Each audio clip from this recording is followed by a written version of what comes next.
우리가 익명의 소개로 되었던 이 구원자의 이름을 앞장에 44장 28절에 구체적으로 검명하면서 고레스에 대한 독자의 관심을 증폭시키고 있는 이 이사야는 45장에서 그의 사역을 소개함으로써 시작하고 있습니다. 고레스는 이방인으로서 하나님이 택한 도구이다. 그를 통해서 이스라엘이 본국으로 귀환할 것이다. 자, 4절 말씀에 4절에 보니까 오늘 4절에 내가 나의 종 야곱 나의 택한 이스라엘을 위하여 너를 지명하여 불렀나니 너는 나를 알지 못하였을지라도 나는 내게 칭호를 줬느니 라고 하였습니다. 그러나 고레스가 하나님이 택한 마지막 구원자가 아니라고 하는 사실입니다. 이사야는 마지막 구원자로 우주적 사역을 감당하게 될 메시아를 소개하면서 구원 사역의 진정한 방향성을 제시하고 있다. 자, 오늘 보세요. 고레스 왕을 하나님이 선민의 이스라엘의 포로기한과 성전 건축을 위해서 사용하신 도구이다. 수단이다. 우리도 마찬가지예요. 구속 역사, 주님의 구속 역사의 완성을 향하여 우리를 사용하시는 도구로, 수단으로 쓰고 계신다. 그러니까 2700년 전이죠. 예수님 오시기 전에 2700년 전, 2750년 전에 이사야가 고레스 왕 이 일도 한참 100년이 지난 뒤에 일어날 일이지만 고레스 왕이 너희들을 예언한 대로, 이사야가 예언한 대로, 예레미야가 예언한 대로, 에스겔이 예언한 대로 어떻게 한다고요? 너희들이 70년 포로 생활을 마감하고 돌아와서 무너진 교회를, 무너진 성전을 다시 세우게 될 것이다. 그 사람을 누가? 주께서 고레스를 통하여서 행할 것인데, 그가 어떻게 해요? 하나님 택한 마지막 구원자이냐? 아니다. 그러니까 하나님이 마지막으로 구원하시기로 한 분은 누구시냐? 우주적 사역을 감당하게 될 메시아이시다. 임마누엘이다. 예수 그리스도이다. 라고 하는 것을 보여주고 있습니다. 이러한 내용을 담고 있는 이 45장은 고레스에 대한 예언을 담고 있죠. 1절에서 13절까지. 그리고 예언에 이어지는 구원의 종말론적인 전망과 내용을 14절에서 17절까지. 그리고 진술의 진선을 증명하고 아울러 열방에게 주는 도전을 기록하고 있는 18절에서 25절로 나눌 수 있습니다.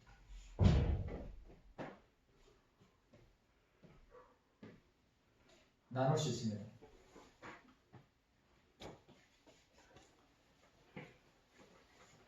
1절에서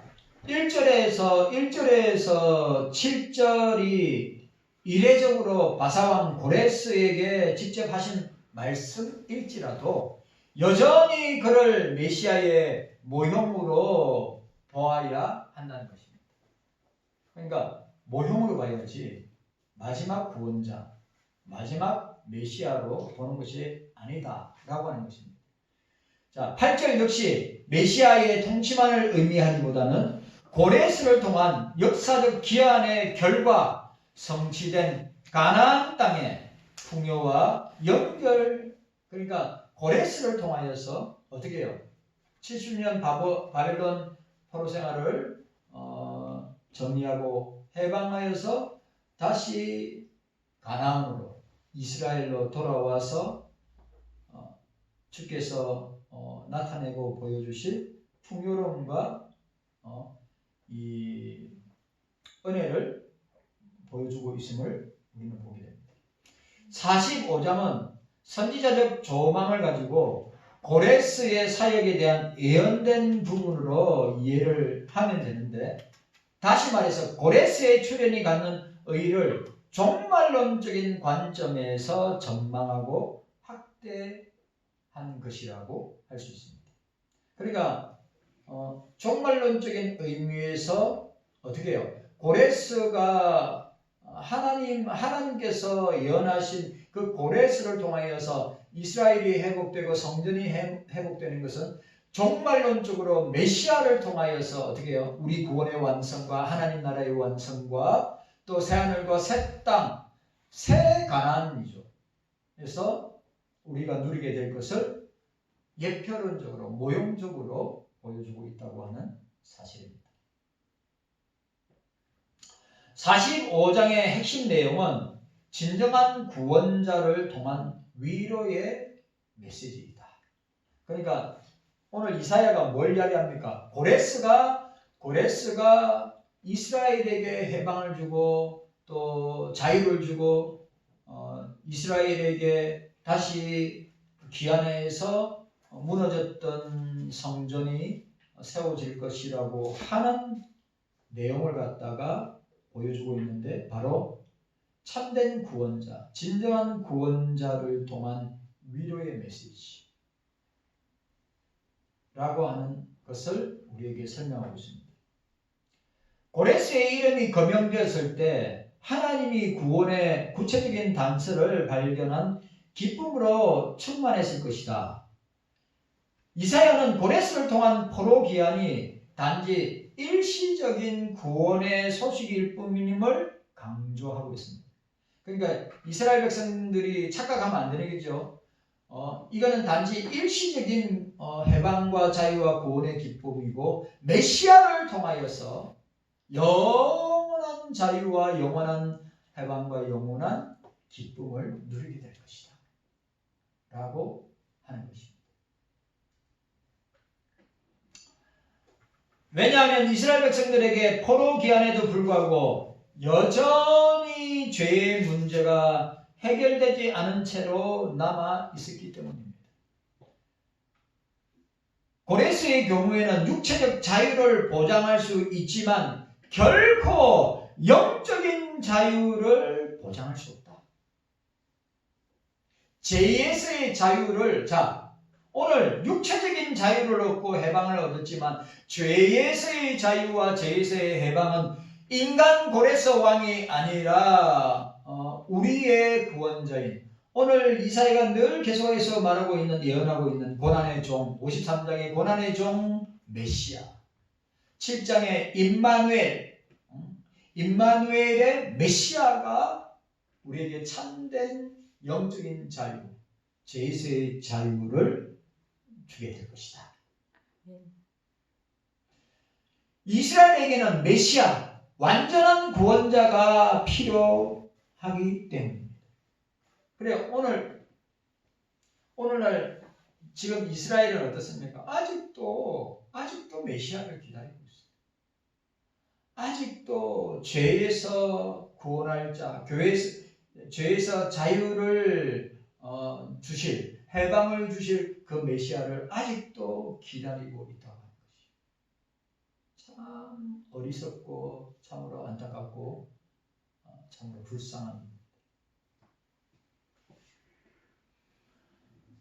이사야는 이러한 시각에서 고레스를 모델로 하여서 그리스도를 통한 완전한 구속을 예표적으로 제시하고 있다고 하는 사실입니다. 자, 오늘 1절에서 13절 내용을 우리가 살펴보도록 하겠습니다. 1절에서 13절 내용만. 자, 지금까지 이름은 생략된 채 사역만이 소개되었습니다. 41장 2절과 25절. 그런데 고레스라는 이름이 어떻게 해요? 44장 말미에 처음으로 거명된 것을 보게 됩니다. 그리고 45장에서는 더욱 고레스에 대한 소개를 선포하고 있는 것을 보게 됩니다. 여기서 이사야가 비밀에 붙였던 고레스라는 이름과 행적을 공개하는 이유는 1차적으로 역사상의 인물로 고레스를 바라보게 하려고 하는 것입니다. 그러니까 역사적인 인물이라는 것이에요. 고레스라는 왕은 세계 역사에도 나옵니다. 네? 우리가 세계 역사 시간에도 나오는 이름이에요. 이거는 성경의 이름이지만 우리가 세계사에서 나오는 이름들은 아시죠? 다양한 이름의 표현으로 나타난단 말이죠.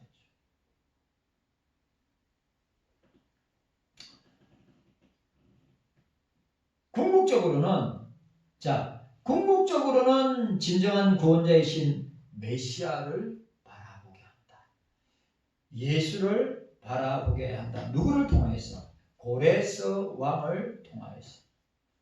일반적으로 고레스에 대한 고레스에 대한 언급은 1절에서 7절, 그 다음에 구원 성취를 위한 선지자의 기도 8절, 그 다음에 하나님의 주권적 구원 역사 9절에서 13절 등으로 우리가 이 단락으로 나눌 수 있는데, 오늘 본 단락 우리가 1절에서 13절은 이례적으로 하나님께서 바사왕 고레스에게 직접 하신 말씀으로 기록하고 있다는 것입니다. 구약에서 하나님이, 자, 저를 보세요. 구약에서 하나님이 직접 어떻게 계시합니까? 예? 하나님은 어떻게 하시죠? 꿈으로, 이상으로, 환상으로, 아니면 구약시대 때는 우림과 두림으로 말씀하시죠.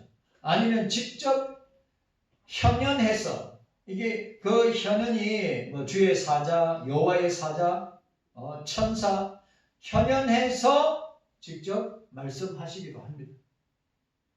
무슨 말인지 이해가셨죠?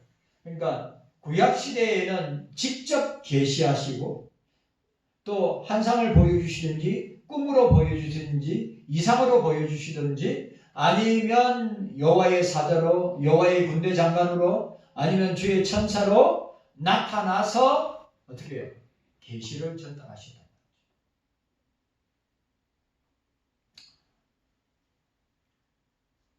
구약에서 꿈을 통하여 이방 왕들에게 계시를 보여주시는 경우가 있었습니다. 창세기 41장 1절에서 25절, 다니엘서 2장 1절에서 6절. 본단락처럼 친히 나타나는 경우는 없다고 하는 사실입니다. 그럼에도 불구하고 하나님께서 고레스에게 특별한 관심을 표명하신 이유가 있는데, 첫 번째로 고레스에게 여호와만이 참 하나님이심을 인식하기 위해서, 보여주기 위해서. 자, 3절. 자, 3절 보시기 바랍니다. 3절.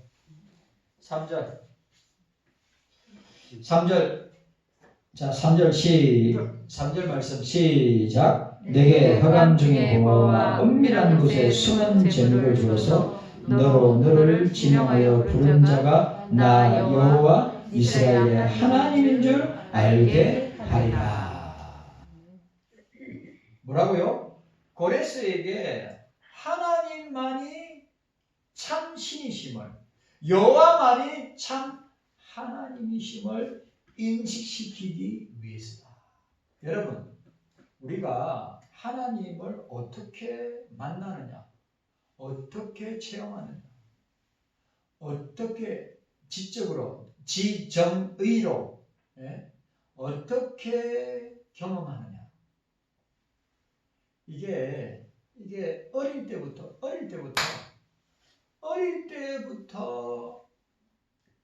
하나님을 어릴 때부터. 자, 사무엘이 젖을 떼고 난 뒤에 어디 있었죠? 실로의 여호와의 성전에, 우리로 말하면 교회에서 자라고 성장했단 말이죠. 그때 주의 이상이, 주의 말씀이 희귀할 때, 그때 누가 있어요? 대제사장 엘리가 있었잖아요. 대제사장 엘리가 있는데도 주의 말씀이, 이상이 희귀한 시대였단 말이에요. 그때 주님이 누굴 찾아와서 그 어린 사무엘을 찾아오셨어요. 사무엘을 부르셔서 말씀하시고 엘리의 가문이 이스라엘이 어떻게 될 것인가를 말씀하시고 보여주셨어요. 어릴 때. 여러분, 우리가 하나님이 참 하나님이심을 저와 여러분들은 구약 시대는 그렇게 말씀하셨지만 신약 시대는 어떻죠? 신약 시대는 성경 계시를 통하여서 말씀하신다. 예? 구약 시대처럼 이상으로 환상으로 꿈으로 직접 나타나셔서 말씀하시는 게 아니라 성경 계시를 통해서. 만약에 지금도 이상과 환상과 꿈으로 말씀하시면 너무 지금도 신비주의 운동하고 원사주의 운동하고 순복음 계통에 있는 분들은 지금도 주님이 말씀하시고 환상 가운데 이상 가운데 꿈 가운데 말씀하신다고 이야기하니까 우리는 성경 계시를 통하여서 말씀하신다. 성경을 통하여서 삼일체 하나님을 체험하고 경험하고 그 지식을 통하여 우리가 주님을 알게 된다 라고 하는 사실이에요. 너무 중요합니다. 어릴 때부터 하나님을 아는 지식, 그리스도를 아는 지식을 통하여 어떻게 해요? 주님과 깊은 만남과 인격적인 만남과 교제와 체험이 있는데 성경을 안 읽는데 제가 컨퍼런스에 참석하면서 우리나라 교인들이 기도나 성경을 거의 안 읽어요. 진짜로. 거의 안 읽어요. 거의 그게 어떻게 부모가 자식에게 전수를 그 기도 생활과 말씀 생활을 전수하여서 하나님 주님을 만나게 하고 경험하게 하고 체험하게 하는 역사가 일어날 수 있겠느냐 이 말이죠.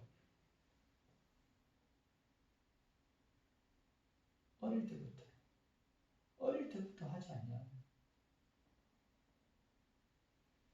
그래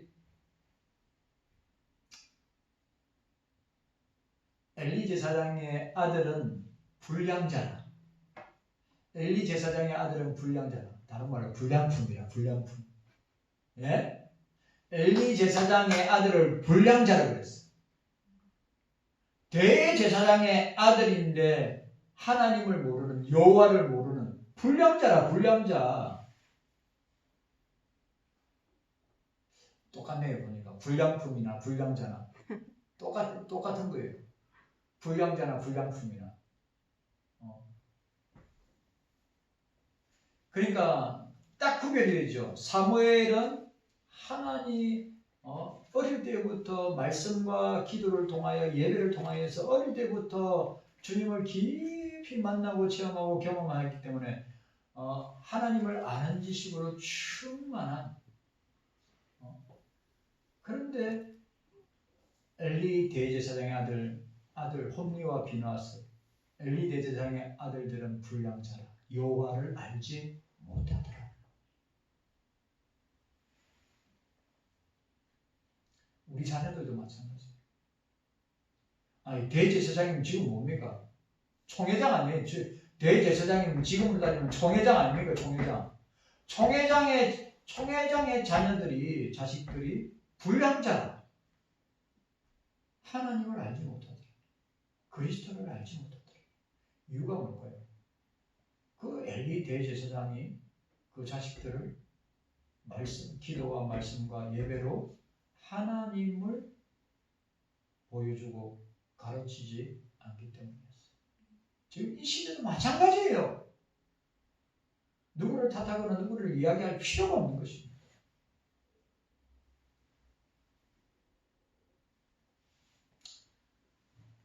여호와만이 참 하나님이심을 인식하는 건 너무 중요합니다. 하나님을 아는 지식, 그리스도를 아는 고상한 지식 외에는 내가 세상에 있는 모든 내가 갖고 있는 히브리 문학이나 히브리 철학이나 헬라 철학이나 헬라 문학이나 히브리 지식이나 헬라 지식 모든 것을 배설물로 여깁니다. 내가 다른 것은 난 전부 다 배설물로 여기지만 예수 그리스도를 아는 고상한 지식, 이게 뭡니까? 인식이란 말이에요. 인식. 두 번째로 고레스를 통하여 포로로 잡혀간 이스라엘을 해방시키기 위함입니다. 왜 주님이 고레스에게 특별한 관심을 표명하고 있느냐? 바로 포로로 잡혀간 70년 동안의 포로 생활을 하고 있는 이스라엘을 해방시키기 위한 것이었다. 4절에, 자 4절 보시기 바랍니다. 4절, 내가 나의 종 야곱 나의 택한 이스라엘 위에 너를 지명한 불러나 너를 지명한 불 너는 나를 알지 못하였을지라도 나는 내게 칭호를 주노라고 하였습니다. 세 번째, 하나님께서 세계 역사를 주관하시는 분이심을 만방에 드러내기 위해서 하나님이 우리 인생, 우리 개인의 인생, 나라와 민족과 백성의 모든 온 우주와 온 세계의 역사를 주관하신 절대 주권자이심을 만방에 알리시기 위해서 고레스를 선택합니다. 하나님만이 전지전능하신 유일하신 주권자이심을 부각시키기 위한 것이었다.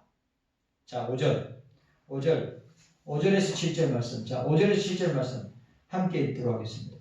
5절에서 7절 말씀. 시작. 나는 여호와라 나 외 다른 이가 없나니 나밖에 신이 없느니라. 너는 나를 알지 못하였을지라도 나는 내 띠를 동일 것이요 해 뜨는 곳에든지 지는 곳에든지 나밖에 다른 이가 없는 줄 무리로 알리하리라. 나는 여호와라 다른 이가 없느니라. 나는 빛도 짓고 어둠도 창조하며 나는 평안도 짓고 환난도 창조하나니 나는 여호와라 이 모든 일을 행하는 자니라 하였노라. 아멘. 주님만이 모든 일을 행하는 자라.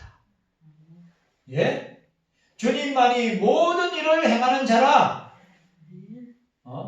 하나님께서 세계의 역사를 주관하시는 주권자이시며 전지전능하신 유일하신 하나님 주님이심을 우리에게 보여줍니다. 자, 오늘 보세요.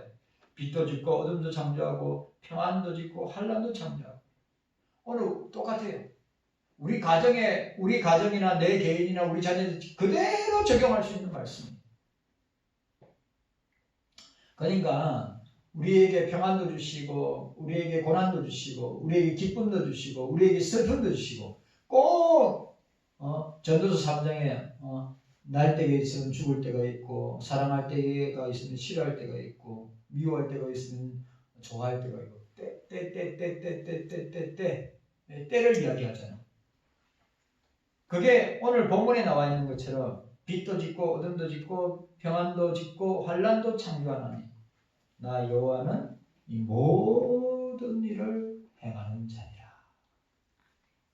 따라합시다. 모든 일을 행하는 주님. 확실합니까? 모든 일, 역사에 일어나는 모든 일, 온 우주에 일어나는 모든 일, 온 세상에 일어나는 모든 일, 우리 대한민국에 일어나는 모든 일, 우리 교회에 일어나는 모든 일, 우리 가정에 일어나는 모든 일, 우리 개인에게 일어나는 모든 일은 주님이 행하시는 일이라.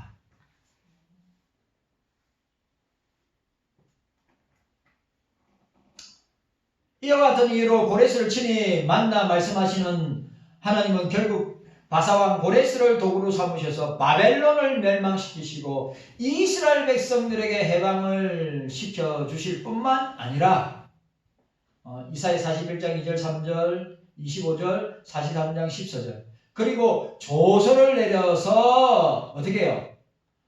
그들에게 성전 예루살렘 성전의 건축을 대행하도록 역사하셨다. 자 13절. 자 13절 말씀.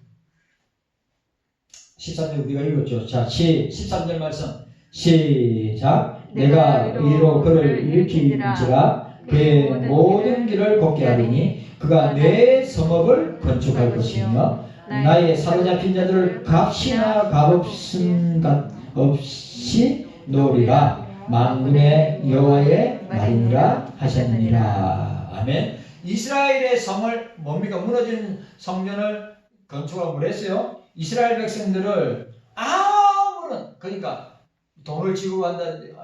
너희들이 해방받았으니까 돈을 내라. 얼마의 일정 금액을 지불하고 너희들에게 자유와 해방을 주고, 그런 거 없이 완전 프리패스. 13절에 말씀하고 있잖아요. 자, 고레스를 도구로 삼아 파사와 메데 파사, 그 다음에 페르시아가 나오죠. 그 다음에 헬라가 나오고, 그 다음에 로마가 나옵니다. 바벨론, 그 당시 최고의 역사의 백권을 쥐고 있던 바벨로니아. 바벨로니아가 멸망시킨 나라가 아수르라고 그러죠. 성경에서는. 우리 세계 역사에서는 세계사에 보면 아시리아, 바벨로니아, 참 대제국들이죠. 그런데 바벨로니아는 메데와 파사 제국에 멸망하다. 메데 파사는 페르시아, 페르시아는 헬라, 알렉산드리아. 그리고 알렉산드의 헬라 제국은 네 나라로 쪼개지면서 로마 제국이 지배하게 됩니다. 그리고 이러한 고레스의 사역은 예수 그리스도를 예표하고 제시하고 있습니다. 예수님의 죄와 죽음으로부터 인간을 구원해 주시고 친히 성전의 모퉁이 되리. 잘 보세요. 뭐요? 이스라엘의 육적인 해방, 그리고 성전의 건축, 그걸 이 고레스가 한 이 일을 메시아는 어떻게 해요? 죄와 죽음으로부터, 저와 여러분들이 죄와 죽음으로 멸망당하게 되는데 인간을 구원해 주시고 죄에서의 자유, 맞죠? 육적인 자유는 고레스가 이스라엘에게 자유와 해방을 주듯이 우리 영육의 죄에서의 자유, 죽음에서의 자유를 통해 우리에게 해방을, 구원을 주신 분이 예수 그리스도시고, 그는 자기 자신이 친히 성전의 모퉁이 돌이 되셨다.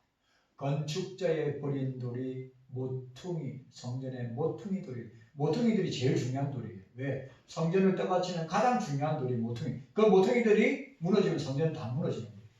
예수님 자신은 건축자의 버린 모퉁이들이 성전의 돌이 되었다, 모퉁이 돌이 되었다고 말씀하고 있습니다. 이러한 사실을 통해서 우리는 하나님의 뜻인 인간의 역사 속에서 구체적으로 성취되면서 구속사가 진전되고 있음을, 지금도 구속사가 택자 구원 완성을 위해서, 택자 구원을 위해서 구속운동, 세속사 가운데 구속사 운동이 지금 진행되고 있고, 계속해서 그리스도가 재림하실 때까지 그 구속사 운동, 택자 구원 운동, 선교 전투지, 영혼을 구원하는 운동은 계속되게 될 것이다. 하나님의 구속 역사는 절대적인 신적 의지에 의해서 진행됨을 우리가 보게 됩니다. 하나님은 한치의 오차도 없이 정확하게 역사를 주장하시고 인도하시고 역사하시는 분이시다. 오늘 우리에게 적용하면 됩니다. 우리 교회에, 저와 여러분들 개인에게, 또 가정에게, 우리 대한민국의 나라와 민족에게, 자, 주님의 주권하에 있다. 오늘 본문에 우리가 읽었죠? 나 여호와라, 이 모든 일을 행하시는 분이 주님이시다. 모든 일. 자, 우주와 세상과 우리 나라와 우리 교회와 우리 가정과 자녀들과 우리 개인의 모든 일을 행하시는 분이 삼위일체 하나님이시다. 주님이시다. 깨닫는 은혜가 저와 여러분들에게 있기를 주님의 이름으로 축원합니다.